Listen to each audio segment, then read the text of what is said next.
Hi und herzlich willkommen zum neuen Video.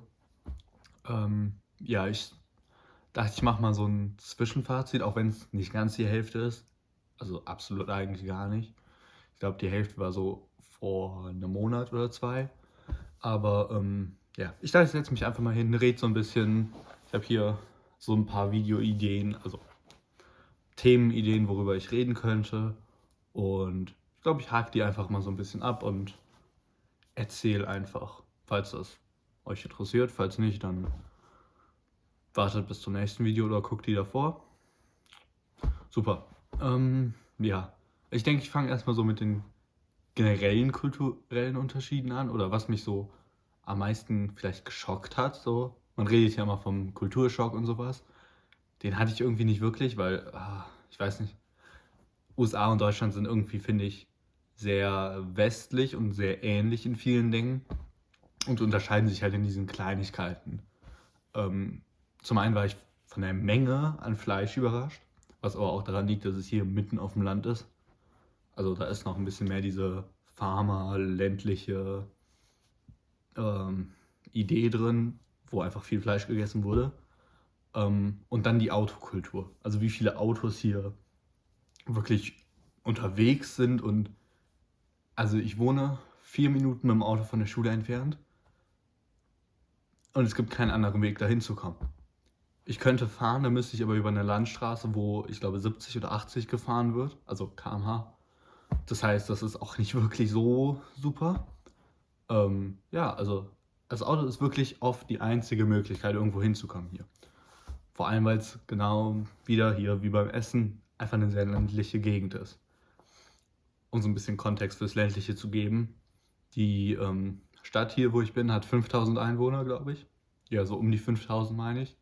Und also, das ist echt klein. Die nächste Stadt ist in beide Richtungen 10, 15 Minuten entfernt, was nicht allzu lange ist. Aber es ist halt auch nicht jetzt direkt um die Ecke so, wenn ihr wisst, was ich meine. Ja, ich glaube, das war jetzt erstmal so kulturelle Unterschiede. War nicht allzu groß. Ja. Und das Ding ist hier, die Gegend ist auch noch sehr deutsch. Also viele haben hier eine deutsche Herkunft und die Vorfahren sind irgendwie aus Deutschland hergekommen oder so. Das heißt, manche Traditionen sind auch deutsch. Zum Beispiel zu Weihnachten wurde Stille Nacht tatsächlich auf Deutsch in der Kirche gesungen, anstatt auf Englisch. Und ja, also man merkt halt schon, dass es sehr, sehr ähnlich ist hier in der Gegend. Ich hatte das Paket gebucht, wo man eben nicht auswählt, wo man hingeht. Und ich hätte wahrscheinlich auch nie Minnesota gewählt. Einfach weil, ich weiß nicht, hier gibt es halt nicht wirklich viel. Hat sich auch bestätigt, mein Gedanke, Vorurteil. Ähm, aber es ist trotzdem super toll. Also, obwohl es eben so ländlich ist, beziehungsweise gerade eben, weil es so ländlich ist, ist es halt was komplett anderes, was ich nie davor hatte. Und was einfach, ja, genau diese neue Erfahrung ist, die man ja haben möchte in einem Auslandsjahr. Oder die zumindest die meisten Leute haben möchten in einem Auslandsjahr. Und ja, ich denke, deswegen hat sich das schon sehr gelohnt. Und im Endeffekt bin ich auch froh, in eine ländlichere Gegend zu kommen. Ja, einfach weil ich bin in der Stadt gewohnt und dann ist es auch mal cool für so ein Jahr mal eben in einem ländlicheren Teil zu wohnen, um es zu sehen, wie das da so aussieht und so. Einfach, ich weiß nicht, ist halt auch ein Kulturunterschied.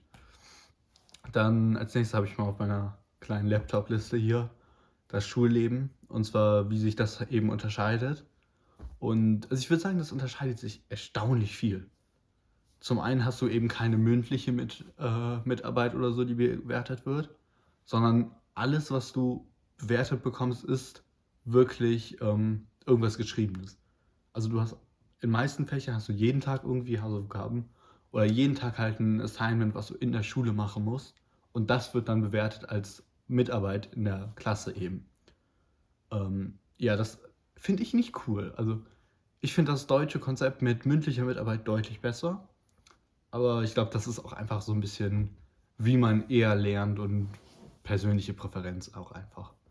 Dann, was ich hier sehr gerne mag, ist, dass eben zum einen jeder Lehrer hat seinen eigenen Klassenraum, was cool ist, weil jeder halt, wenn du zum Beispiel als Lehrer Spanisch und was weiß ich, Geschichte lernst, dann kannst du eben deinen Raum so mit diesen Fächern dekorieren und einfach den Raum zu deinem eigenen machen und auch eben ein bisschen so deinen Gebrauch und so anpassen. Was cool ist, anstatt immer einen Raum zu haben, wo die Schüler drin sind und der Lehrer muss sich dann irgendwie da reinfinden mit seiner einen kleinen Tasche. So.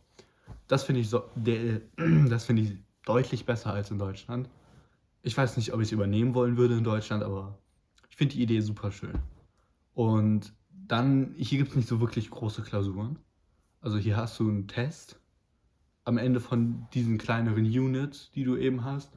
Aber der Test ist nicht vergleichbar mit einer Klausur. Also ähm, Englisch-Teste zum einen in Research, also wir hatten 2 Englischteile, Research und Literatur. Und in diesem Lesen- und Research-Teil gab es, ich glaube, 1, 2 Teste und die waren nicht lang. Es waren möglich, größtenteils waren das Multiple Choice oder halt kurze Antworten, also 2, 3 Wörter. Und in dem Literaturteil waren das auch Multiple Choice. Ich glaube, das längste in diesem Literaturtest waren 5 Sätze schreiben, also nichts im Vergleich zu deutschen Arbeiten, wo man eben innerhalb von 90 Minuten 3 Seiten schreiben soll mit Charakterisierung, Zusammenfassung, allem Pipapo. Also das ist ein deutlicher Unterschied, finde ich. Und ich finde es angenehmer hier. Ich weiß nicht, ob man hier mehr lernt dadurch. Also ich habe das Gefühl, dass ich nicht allzu viel gelernt habe, aber ich habe natürlich auch die einfachsten Klassen ausgewählt und ja, ich weiß nicht, ob es die beste Wahl war. Vielleicht sollte man nicht unbedingt die einfachsten Klassen, sondern so ein bisschen so einen Mittelgrad finden, weil, naja, irgendwie will man ja auch herausgefordert werden, vielleicht. Ja, das ist so die größten Unterschiede, würde ich sagen. Und halt die Noten, aber ich glaube, das weiß jeder, dass dieses A bis F ist und es eben alles in Prozent bewertet wird und nicht in Punkten, beziehungsweise die Punkte werden in Prozent umgerechnet. Also am Ende ist es nicht viel Unterschied. Dann Schulsport. Schulsport ist natürlich was total Wichtiges hier, was es in Deutschland absolut nicht gibt, zumindest nicht in der Region, wo ich herkomme. So, eigentlich keine Schule in Deutschland hat ja irgendeine Sportart, die sie außerschulisch anbietet. So, jeder geht einfach in seinen Verein und gut ist. Aber hier hat eben jede Schule, die meisten haben Track and Field, also Leichtathletik, Baseball, Football. Viele haben auch Fußball, also deutschen Fußball mittlerweile.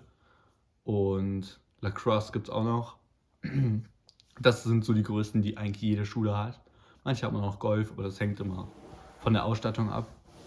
Und ja, die sind eben schulorganisiert. Das heißt, es ist eigentlich echt angenehm, weil du immer in der Schule bleibst. Zum Beispiel jetzt heute hatte ich von 8 bis 15 Uhr Schule und dann direkt um 15 Uhr 5 oder sowas, also direkt nach der Schule eben, hatte ich dann Leichtathletiktraining. Das heißt, du musst nirgendwo hinfahren, du musst irgendwie, keine Ahnung, 2 Stunden füllen, die dann so komisch zwischen Schule aus und Training sind. Also es ist echt schön. Und man hat, ich bin jetzt zu Hause irgendwie seit einer halben Stunde oder so. Das heißt, man hat noch gut Zeit nach dem Training und eben nicht davor nur noch. Was ich echt gut finde. Dann Gastfamilie, also man muss halt Glück haben mit seiner Gastfamilie. Ist relativ offensichtlich, würde ich sagen. Ich würde sagen, dass ich Glück gehabt habe. Ich würde sagen, dass ich Glück hatte. So passt besser. Ja, einfach weil, also zum einen ist mein Raum riesig. Die haben das halbe Keller-Erdgeschoss. Es ist so ein halb hoher Raum. Komplett umgebaut für mich. Ich habe einen Fernseher hier drin, ich habe ein großes Doppelbett hier drin, ich habe eine Couch hier drin, wo ich auch drauf sitze offensichtlich. Und ja, also das ist total beeindruckend. Hätte ich nie erwartet. Ich wäre auch mit so einer kleinen Koje okay gewesen. Aber so ist es natürlich besser. Und auch die Familie ist total nett natürlich. Also ich will jetzt hier nicht aus sachlichen reden. Die ist total nett, total einfühlsam und versuchen wirklich die meisten Sachen irgendwie zu ermöglichen und viel zu unternehmen. Zum Beispiel waren wir, also der Gastvater hatte jetzt bis Januar, Mitte Januar war der noch bei FedEx als Fahrer, als Auslieferungsfahrer tätig. Und da hatte der wirklich super viel zu tun, weil der seine eigene Route gehört hatte. Das heißt, er musste wirklich eigentlich jeden Tag bis auf sonntags arbeiten. Und also das hat ihn echt beeinträchtigt. Das heißt, aber jetzt ist er fertig. Er ist jetzt halboffiziell in Rente. Ist noch nicht ganz klar, aber er ist eigentlich in Rente. Und jetzt unternehmen wir auch mehr mit ihm. Aber mit der Mutter bin ich auch ganz viel rumgereist. Wir waren zum Beispiel im November, Ende November oder so. Ja, ich denke, es war Ende November. In Seattle, haben ihren Bruder besucht. Und dann haben wir uns eben die Stadt angeguckt für 4, 5 Tage und haben so ein bisschen die Sehenswürdigkeiten gemacht. So. Ich bin mir sicher, man kann jetzt auch irgendwie so ein paar Teile davon einblenden, was es denn da Spannendes zu sehen gab. Ja, was war das? Wir waren in so einem coolen Amazon-Store mit Amazon Headquarters nebenan. Wir waren in der Chihuly Glasausstellung, die war super toll. Wir haben natürlich die Space Needle gesehen. Wir haben noch so einen kleinen Trip zu einer anderen Insel gemacht. Das war super toll, die Reise. Und dann jetzt kürzlich erst, beziehungsweise gar nicht mehr so kurz, Anfang Februar, waren wir in Arizona, was super toll war. Also wir waren eine Woche da, komplett vollgepackt die Woche. Wir haben am Anfang erst so ein bisschen Phoenix geguckt und so da die Gegend.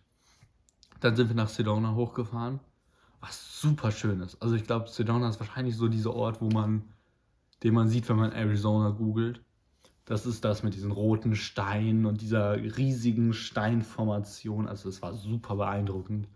Wir haben dann noch so eine Jeep-Tour gemacht, wo man wirklich in die Berge reinfährt und so ein bisschen sich so das Bergige anguckt und so. Also es war super cool.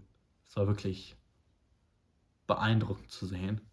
Und dann sind wir sogar noch nach Kalifornien gefahren, was spontan war sogar. Also wir hatten so wir hatten 2 Tage über. Das heißt, wir sind halt nochmal spontan nach Kalifornien gefahren. Waren 6 Stunden tatsächlich, was länger war, als ich dachte, weil es ja nur so ein Stückchen auf der Karte ist, aber es ist eine lange, lange Strecke. Und dann haben wir uns LA angeguckt, was eine super schöne Stadt ist.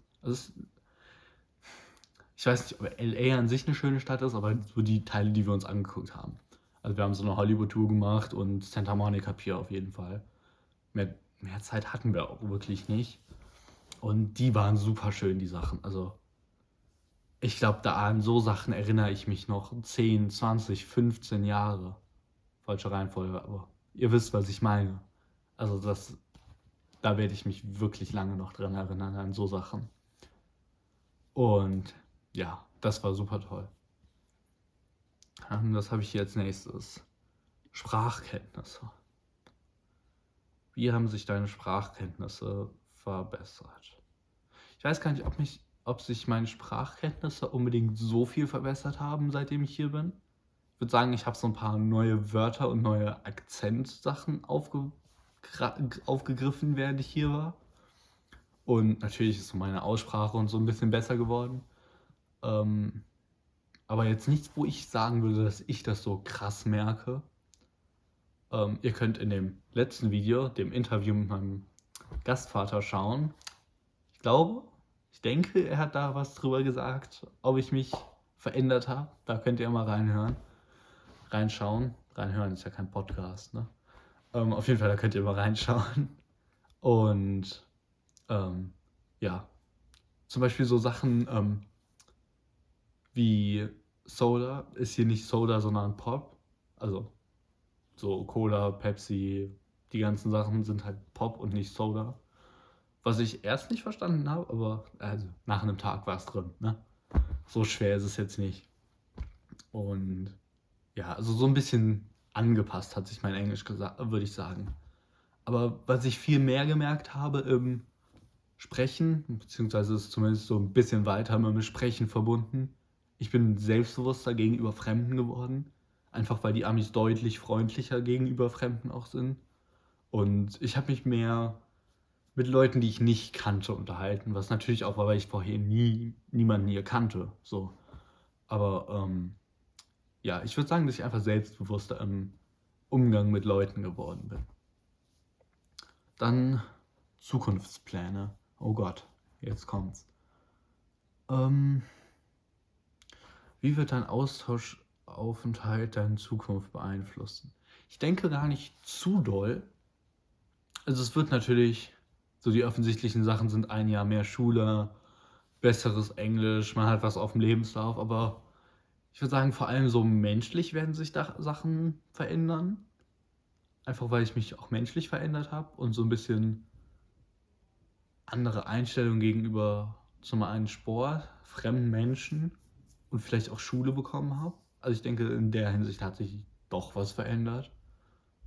Weiß jetzt nicht, ob da was Konkretes gibt, was so an meine Zukunft direkt Einfluss nehmen würde. Ich würde zum Beispiel nie hier wohnen oder arbeiten wollen in Amerika. Ja, ich glaube, das war es jetzt erstmal so, was mir als Zwischenfazit einfällt. Ich denke, das sind jetzt auch lockere 10 Minuten geworden. Zumindest hat sich angefühlt wie 10 Minuten. Und ich hoffe, euch hat es gefallen, auch wenn es ein bisschen, ja, langweilig, man kann entspannt sagen, war und einfach so was zwischendurch mal, so ein Zwischenfazit. Ja, das ist ein sehr gutes Wort dafür, würde ich sagen. Macht's gut, man sieht sich, man hört sich. Bis zum nächsten Video. Like da lassen und so. Dankeschön.